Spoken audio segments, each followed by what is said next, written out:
through here too. And this kind of Mike Veal and Calvin Kipling can read the tracks many overlook. They are trained to track and hunt poachers.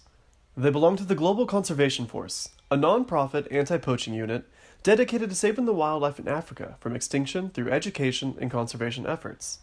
According to SaveTheRhino.org, since 2008, almost 6,000 rhinos have been killed. Mike Veal explains that extinction for an African rhino can very well happen in our lifetime if something isn't done. The scary thing is, by the time most of us are buying our first house or wrapping up with college, we could see the rhinos disappear. It could happen that quick. Illegal poaching is the fourth largest crime network, followed by drugs, weapons, and human trafficking. 1 kilogram, or 2.2 pounds of rhino horn, can be sold for $60,000 US. Extreme poverty and lack of education make many South Africans easily exploitable into killing rhinos. The price is too high to ignore. 1 rhino horn can mean a way out of a life of poverty for many. Calvin Kipling explains that the price of rhino horn is causing his country to fight amongst one another for profit. You know, these things are killed, people are killed, Africans are shooting Africans. I'm fighting against my own people.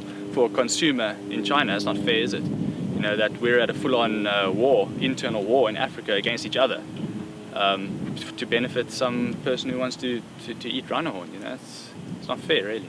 If you're buying rhino horn, you may be paying for more than just horn. You're paying for... In 2014, Jackie Chan started a PSA commercial advocating that the Chinese people stop buying rhino horns.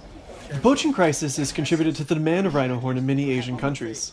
Seen as a status symbol of wealth and success, African rhinos could disappear entirely due to a fashion statement. He shares the stage with a rhino named Spike, a 6-year-old who was orphaned after both of his parents were killed by poachers. When the buying stops, the killing can too. The Global Conservation Force will keep fighting, but it's a fight they might very well end up losing if government action isn't done soon. For the Report Program, I'm Robert Pike. If you would like to learn more about the Global Conservation Force, visit them at their website at globalconservationforce.org.